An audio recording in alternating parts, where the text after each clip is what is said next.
Now that we've covered some of the basic anatomy and physiology of the mucosal immune system in the gut, and we're talking about the barrier function, the layers of mucus, the mucin, the dendritic cells, it's time to start pulling some of our tiles together to see how they connect. One of our tiles is acrylamide. Now, acrylamide has known toxic effects on the nervous system and fertility and is believed to be carcinogenic. It's not found in raw foods.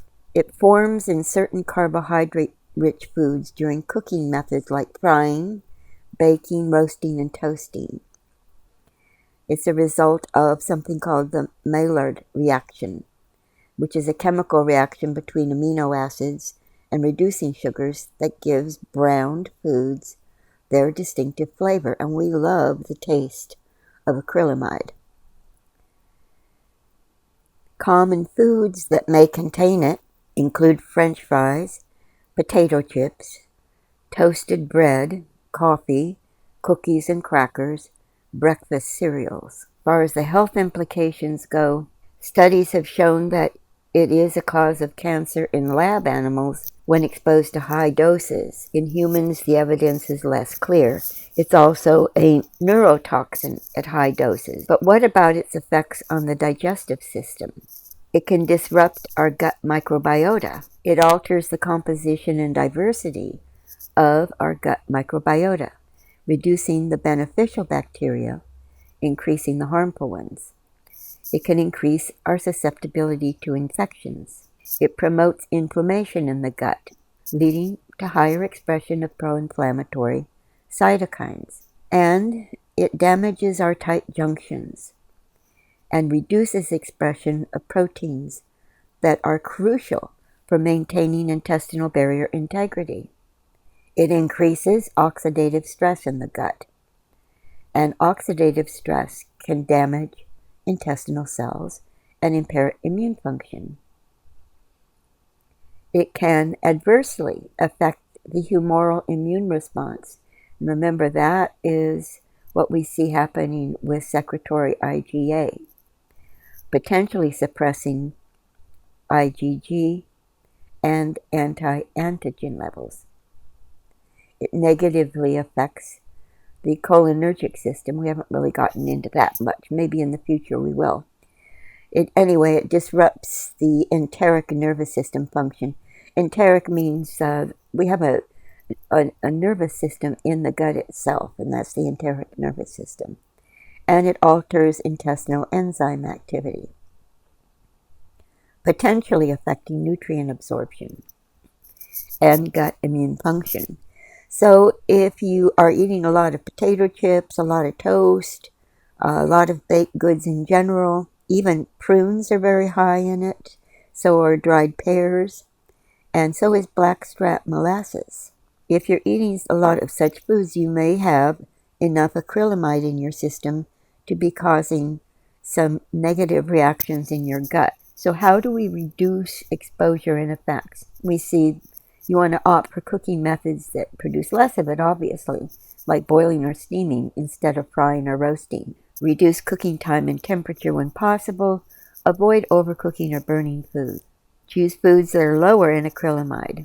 For example, thicker cut fries tend to absorb less oil and form less acrylamide. Store potatoes in a cool, dark place rather than in the refrigerator. Cold storage can increase sugar levels and lead to higher acrylamide formation during cooking. And have a diverse diet. Okay, so let's say the round table is in session. Your team has pulled acrylamide out of the bag. Do we have any tiles that connect meaningfully to acrylamide? Now, I've added some of those below, so let's take a look. Now, I'm not going to read all of this in this video. It's just going to make it too long. So I'm showing you where in the database you'll find some of the tiles that can be connected to acrylamide. So ginger, now there's no evidence that ginger has an effect once we consume it, but in preparing baked goods, it's been shown that adding ground ginger to biscuits can reduce the acrylamide content. Now, when it comes to gingerbread, it's not so clear because if honey and cardamom are added to the gingerbread, there can actually be more acrylamide produced. Apple cider vinegar. This is interesting. By adding apple cider vinegar to lower the pH of food, that can inhibit acrylamide formation during cooking. And that is a commonly utilized strategy to reduce acrylamide levels in food products. And then also just by taking it, it's associated with reducing oxidative stress and improving metabolic health that could indirectly counteract some of the negative effects of acrylamide. As for berberine, there it's kind of indirect because it's such a strong antioxidant, anti-inflammatory, and neuroprotective substance. Bifidobacteria. This is interesting because certain strains of bifidobacteria, for example, Bifidobacterium breve, can actually bind to and remove acrylamide. Now that work was done in a simulated gastrointestinal condition. It removed up to 41.2% of acrylamide, highlighting its potential as a detoxifying agent. What about butyrate? That's one of our short-chain fatty acids. It does have protective effects against the damage from acrylamide. How does it do that? Well, it's helping to protect the epithelial barrier. Butyrate protects the intestinal epithelial barrier from toxins, and that includes acrylamide. Plus, it's very anti-inflammatory. And since acrylamide induces inflammation and oxidative stress, butyrate could help to limit that. It's also neuroprotective. Acrylamide is neurotoxic. Remember, at high levels. And that is causing oxidative stress and death of neuronal cells. But butyrate has shown some neuroprotection, and that may apply here. I'm not going to read this part to you, potential cellular interactions. Please come in the database and read that yourself. There are some terms here you may not be familiar with.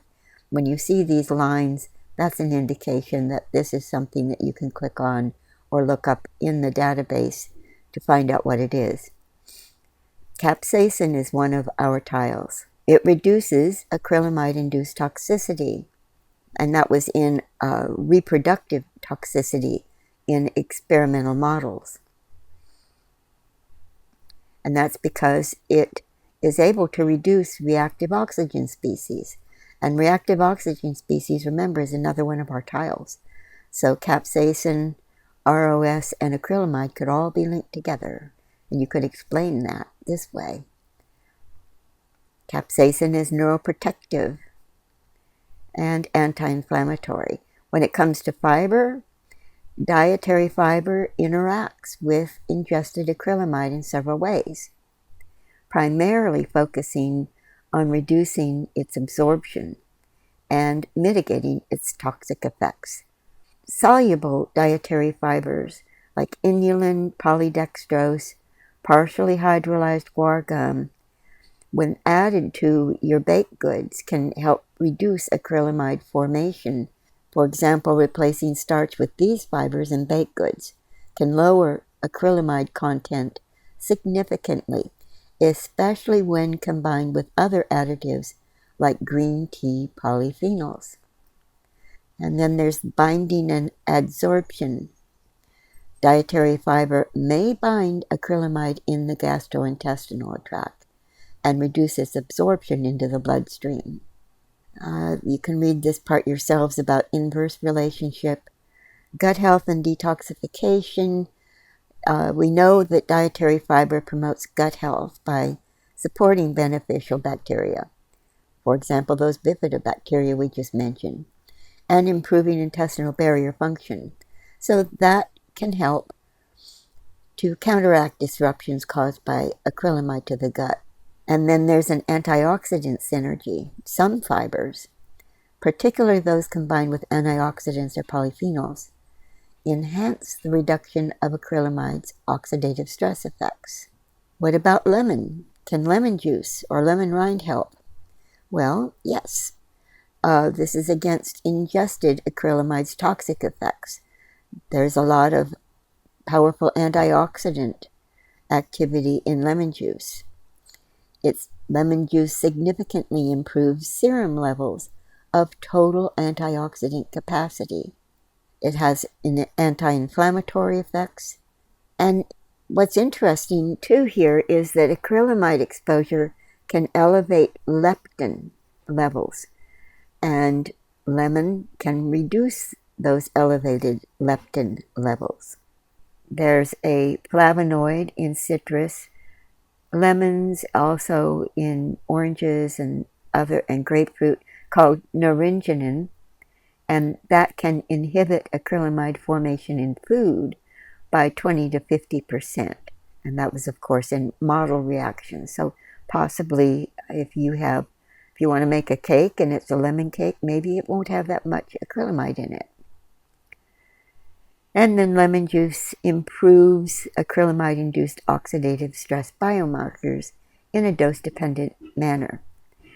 Red clover, another one of our tiles, that can help. There aren't any direct studies on it, but it has antioxidant activity. We've already seen how that can help. Enzyme modulation, that's going to be in the liver. It has hormonal effects, and those hormonal changes could indirectly affect our response to acrylamide exposure.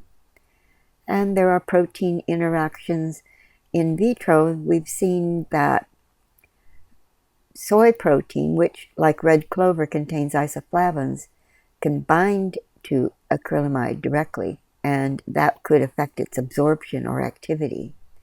It helps to lower blood sugar levels, and that could indirectly affect acrylamide formation since sugar is involved in creating it. As for vitamin A, and that's another one of our tiles, we already learned that vitamin A is the vitamin for protecting and helping to produce the immune response in our mucosa.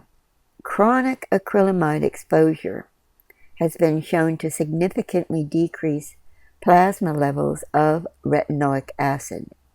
That's a form of vitamin A in rats, and that depletion caused by acrylamide exposure could contribute to the overall toxic effects of acrylamide, as vitamin A plays crucial roles in growth, development, and immune function.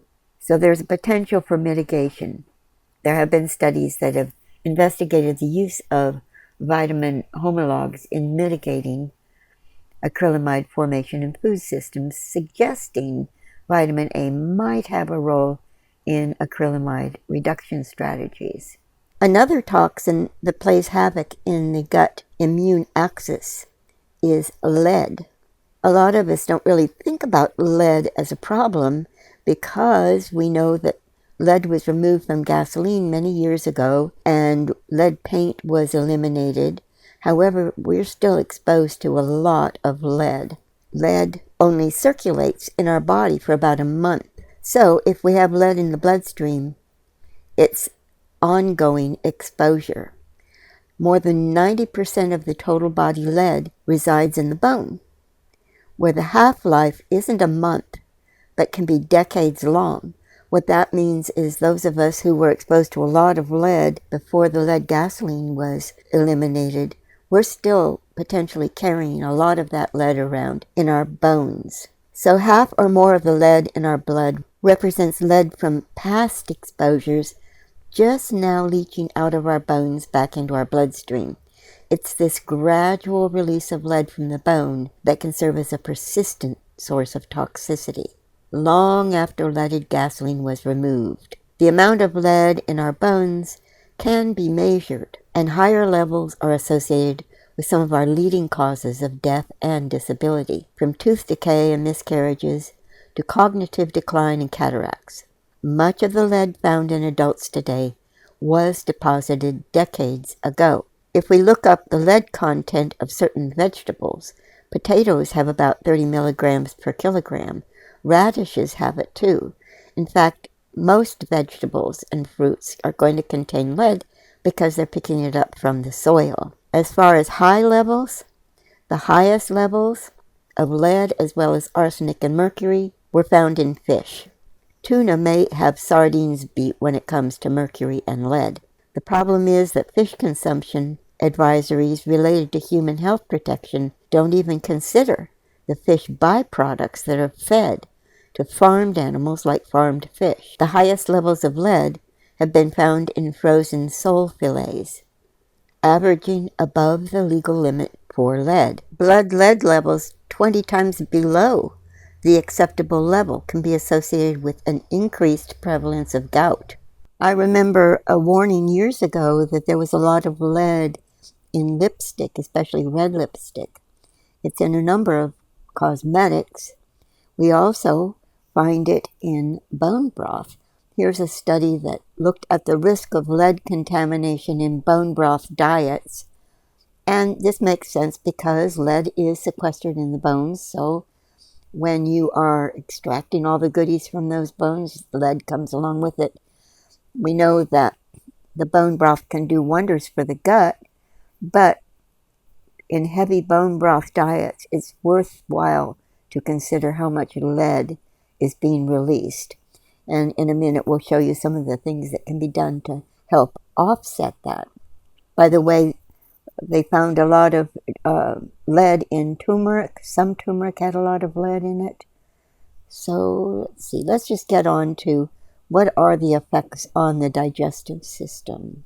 All right, so it can affect intestinal motility and function. It disrupts the smooth muscle contractions of the intestines, and a result of that could be constipation, abdominal pain and cramps, bloating and distension. All right, so you might, if in the round table, if you have a lead tile and you also have a bloating tile, you see here they can be connected. What about nutrient absorption? Lead interferes with the absorption of essential nutrients like calcium, iron, and zinc. And of course, that can lead to nutritional deficiencies. As far as the gut microbiome, it can disrupt the balance. So we can see dysbiosis, where there is an imbalance of the good and bad bacteria, and an increased risk of inflammatory bowel disease. It can lead to pancreatitis. It affects the gallbladder. I'm going to skip through some of this and get on down to tight junctions, since that is what we have been studying the most in regards to the barrier function. So yes, it can affect the tight junction in various ways. Direct disruption, it can directly interact with and disrupt the proteins that make up the tight junctions. It can induce oxidative stress, leading to the production of free radicals that damage cell membranes and tight junctions. And then, of course, inflammation and microbiota changes. In humans, some epidemiological studies have shown associations between lead exposure and increased leaky gut. Potential health consequences of lead-induced tight junction disruption, well, increased absorption of toxins and allergens, chronic inflammation, nutrient malabsorption. The exact mechanisms and long-term consequences of lead's impact on tight junctions are still under investigation. Individual susceptibility and the extent of exposure, of course, play a role in the severity of the effects. Now, let's move down here to see some of the food sources of lead. Some spices have been found to have a lot of lead in them. Chili powder, commonly used in Mexican and Tex-Mex cuisine. It can be a significant source of lead. Coriander, turmeric, chocolate, dark chocolate. Generally, dark chocolate contains higher levels of cacao than milk chocolate, and therefore may have slightly higher lead concentrations, but the risk is low for moderate consumption. Certain leafy greens. Kale, while generally healthy, kale can take up lead from contaminated soil more readily than other vegetables. Thoroughly washing and removing outer leaves can help minimize the risk. Collard greens are similar to kale in that regard. They're lead absorbers. Other potential sources are baby food. Some brands of baby food have been found to contain trace amounts of lead, primarily from fruit juices and processed grains. Rice can also accumulate lead from contaminated water or soil used for irrigation. Opting for basmati rice, which tends to have lower lead levels than other varieties, may be a safer choice. And certain traditional remedies and imported candles. So let's scroll down. There are a few studies here I would recommend. Now let's take a look at the interplay of the tiles that we're using in the round table and lead. So this will be useful to you when you start pulling tiles out of the bag. You can see how they interact with lead. Now there's a lot of information in this section where we're taking a look at the tiles we currently have in use in the round table and their interactions with lead. Rather than reading through all this stuff, I'm going to just skim through it and show you some of the highlights. You can come in the database and read the particulars yourself, or if you're just watching the video, you can pause it. So we know that it has negative effects on Akkermansia. You'll recall that Akkermansia muciniphila is critical for maintaining the important mucus layer protecting the gut barrier. Lead exposure can decrease the abundance of Akkermansia. In prenatal lead exposure, that's been associated with a significant reduction in the abundance of Akkermansia in children, and that disruption in the gut microbiota composition could contribute to long-term health effects, including metabolic and inflammatory disorders. And if you think about that for a minute, back when we were exposed to so much lead through the leaded gasoline, no doubt many women, when they were pregnant, had these high levels of lead in their systems. And it's possible that some of the health problems of their children was a result from that. There's gut barrier impairment, of course. A reduced abundance of Akkermansia due to lead exposure weakens the intestinal mucus layer. And of course that compromises our gut barrier integrity. Now, although lead exposure reduces Akkermansia levels, supplementation with Akkermansia or other beneficial microbes has been shown to mitigate lead toxicity in animal studies. For example, it may help restore gut barrier function and reduce systemic inflammation caused by lead exposure. What about apigenin? That's another one of our tiles. Remember, we get a lot of apigenin in parsley, even dried parsley. This hasn't been studied directly, but we can make inferences. Apigenin has low bioavailability, meaning it spends a lot of time in the gastrointestinal tract, interacting with our gut microbiota and intestinal cells before being absorbed or excreted. Now, this extended presence allows it to influence gut health and potentially mitigate toxic effects of substances like lead. Apigenin interacts with our gut microbiota, promoting growth of the beneficial bacteria and enhancing short-chain fatty acid production like butyrate.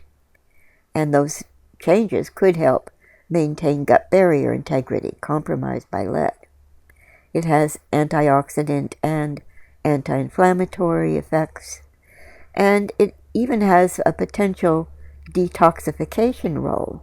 Now, there's no direct evidence, but its ability to moderate gut microbiota and improve intestinal health suggests it could indirectly reduce lead absorption by maintaining a healthy gut barrier and enhancing excretion pathways. What about apple cider vinegar? It's known to delay gastric emptying, meaning It slows the rate at which food and substances, including lead, move from the stomach to the intestines, and that could potentially prolong the exposure of lead to the acidic stomach environment, where it might dissolve into more bioavailable forms, increasing absorption. The acetic acid in apple cider vinegar lowers the stomach's pH, creating a highly acidic environment, and that could enhance solubility of lead salts. As far as its impact on the gut microbiota, apple cider vinegar has antimicrobial properties and can influence gut microbiota composition. Since lead disrupts gut microbiota and metabolic pathways, it might either exacerbate or mitigate these effects depending on how it alters microbial communities. For example, a balanced microbiome could help reduce lead absorption by binding or metabolizing it. And as for nutrient interaction, apple cider vinegar has been associated with reduced potassium levels when consumed excessively. Lead toxicity also affects nutrient metabolism, including calcium and iron absorption. So combining apple cider vinegar with lead exposure might worsen nutrient imbalances, but this is just speculative. Now on to one of our favorite tiles, berberine. It interacts with lead in the digestive system in ways that could mitigate some of lead's toxic effects. As far as its antioxidant properties, it has strong antioxidant effects that can help counteract the oxidative stress induced by lead toxicity. It prevents the pro-oxidant and antioxidant imbalance caused by lead exposure, increasing antioxidant capacity and reducing lipid peroxidation. That's hyperlinked. If you don't know what that is, click on it. Gut microbiota modulation. We already know that berberine significantly alters the gut microbiota. It increases the abundance of the beneficial bacteria, like bifidobacteria, and adjusts the bacteroidetes to Firmicutes ratio. This modulation of gut microbiota may indirectly influence lead toxicity by improving gut barrier function and altering lead absorption. As far as intestinal absorption goes, the gut microbiota converts berberine into dihydroberberine, which has a 5-fold higher intestinal absorption rate compared to berberine.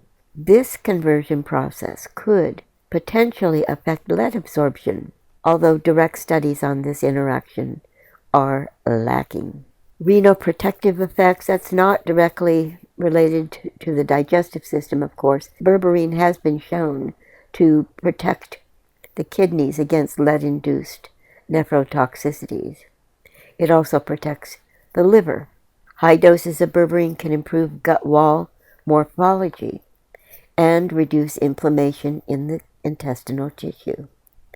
That could potentially alter the intestinal environment's interaction with lead. How does lead interact with bifidobacteria? Bifidobacteria can help maintain the gut barrier integrity by promoting tight junction proteins, and that reduces gut permeability, which is often increased by lead exposure, thereby limiting lead absorption into the bloodstream. Probiotic strains of bifidobacteria have been shown to decrease intestinal permeability and inflammation, which can counteract the damage caused by lead.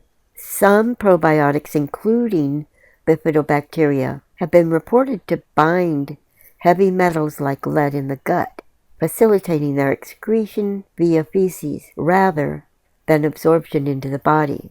This mechanism has been observed in studies where gut microbiota depletion led to increased blood lead levels, highlighting the protective role of gut bacteria. Modulation of gut microbiota. We already know that lead exposure disrupts gut microbiota composition, leading to dysbiosis. Bifidobacteria supplementation. By the way, that's usually done using spore biotics. That can restore microbial balance by increasing beneficial bacteria and reducing harmful ones. And then it has anti-inflammatory and antioxidant effects. And we see that we can prevent some of the systemic effects by reducing its absorption and maintaining gut health. Bifidobacteria may indirectly protect against systemic effects of lead toxicity, such as oxidative stress and damage to organs like liver and kidneys. How does lemon interact with lead? Pectin and lead binding. Lemon contains pectin. That's a polysaccharide that has chelating properties, meaning it can bind to heavy metals like lead. Studies have shown that citrus-derived pectin, including from lemons, can absorb lead ions and reduce their bioavailability. In one study, lemon pectin absorbed approximately 54.36% of lead from a solution, demonstrating its potential to aid in lead detoxification. Lemon juice is rich in citric acid, and that can enhance the solubility of lead salts in the stomach's acidic environment. So while this might increase the bioavailability of lead under certain conditions, citric acid can also form complexes with lead ions, potentially reducing their absorption in the intestines. So if you have a choice between drinking lemon water and apple cider vinegar water, maybe lemon is the way to go. Lemon-derived exosome-like nanoparticles promote the growth of beneficial gut bacteria, like the lactobacillus species. And lemons are rich in flavonoids and vitamin C that have antioxidant properties. So lemon looks like a good bet. Let's move on to licorice. There's no direct research on licorice's interaction with lead in the digestive system, but we can infer some potential effects, such as detoxification support. Licorice root may enhance the body's detoxification processes. It activates liver enzymes involved in detoxification, and that could potentially aid in processing and eliminating lead from the body. Licorice contains compounds that can soothe the stomach and gastrointestinal lining, aiding in repairing the gut barrier, and that could potentially reduce lead absorption by maintaining that healthier intestinal lining. It also has antioxidant properties. And there's mucus protection. It encourages mucus production in the digestive tract, and this increased mucus layer can act as a barrier.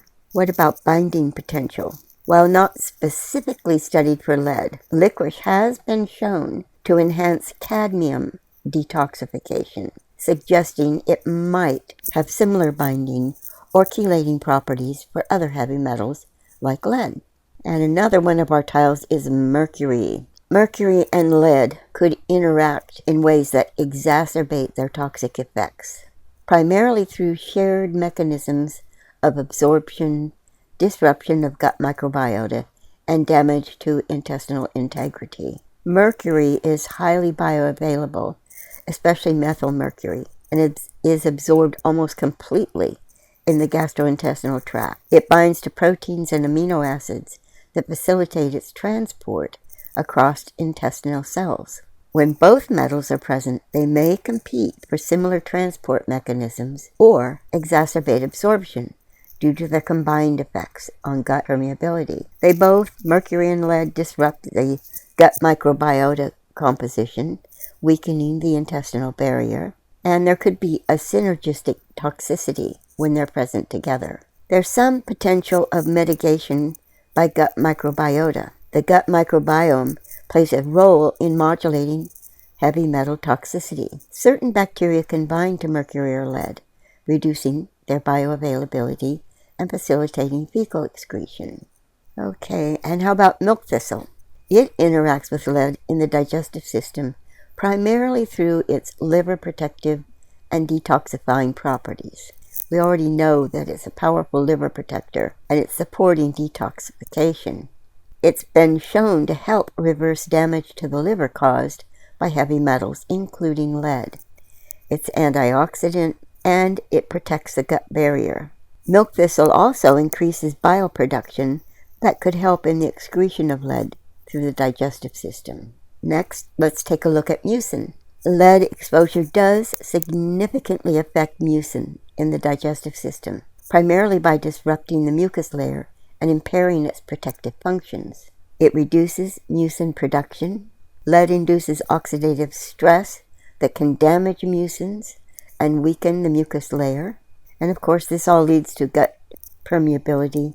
We've already seen plenty about disruption of the gut microbiota, which is necessary for mucin homeostasis. And of course, with the thinning of the mucus layer due to lead exposure, that reduces its ability to trap pathogens and toxins, increasing inflammation and susceptibility to gastrointestinal disorders. So our mucin layer is affected by lead as well. What about psyllium seed husk? Psyllium husk has the ability to absorb toxins, including lead, from its environment. This absorption occurs during the plant's growth, potentially leading to the presence of lead in psyllium products. The soluble fiber in psyllium husk can bind to lead in the digestive tract, potentially reducing its absorption. A mouse study showed that adding psyllium to the diet could help remove lead.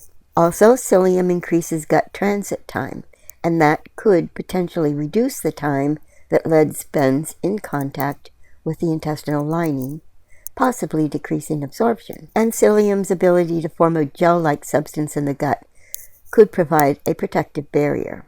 Psyllium can also alter the gut microbiota composition, and that could indirectly influence lead toxicity. As for red clover, its effects on lead are going to be indirect. For example, it's a strong antioxidant. It does modulate the gut microbiota, increasing beneficial bacteria such as Pseudobutyrovibrio and Parabacteroides. It supports the gut barrier, and although not directly studied for lead, red clover's traditionally been used to purify the blood and support detoxification processes. That suggests maybe it plays a role in enhancing the body's ability to excrete toxins like lead through improved liver and kidney function. And it's also anti-inflammatory. Okay, moving on to secretory IgA. Secretory IgA's potential interactions with lead are speculative based on what we know about its functions in the digestive system. You may recall how it traps toxins in the mucosal layer so that they can be excreted. And it also can trap them once they've entered the cells and carry them out into the mucosal layer for excretion. It is a first line of defense to protect the intestinal epithelium, keeping those toxins from coming into direct contact with the lining. And it does promote the clearance of pathogens, toxins, antigens from the intestinal lumen by blocking their access to the epithelial receptors, and again, entrapping them in mucus. So it regulates our microbiota, it plays a role in inflammation control, and it contributes to our intestinal homeostasis, maintaining a healthy gut environment. Vitamin A. All right, remember, vitamin A is the vitamin for the mucosal immune system. It helps maintain the integrity of our intestinal epithelium by regulating expression of tight junction proteins. And by doing that, it could reduce lead absorption by limiting its ability to pass through the intestinal lining. It plays a role in modulating our gut microbiota composition. It regulates both innate and adaptive immunity in the gut, supporting the development and function of innate lymphoid cells. While not directly studied for lead, vitamin A's antioxidant properties could help counteract oxidative stress. It is important for mucosal immunity. It stimulates migration of immune cells to the intestine and helps inform their function. And that could potentially enhance the gut's defense mechanisms against lead toxicity. Vitamin A deficiency has been associated with increased intestinal permeability, so maintaining adequate vitamin A levels could help reduce the risk of lead absorption by maintaining a healthier gut. Now, while vitamin A plays a crucial role in gut health, it could indirectly affect lead toxicity. Excessive vitamin A intake can be harmful, and vitamin A toxicity can occur with prolonged high intake, potentially causing various health complications. Look up vitamin A in the database. In fact, look all of these things up in the database to learn how to use them, what are the correct doses, etc.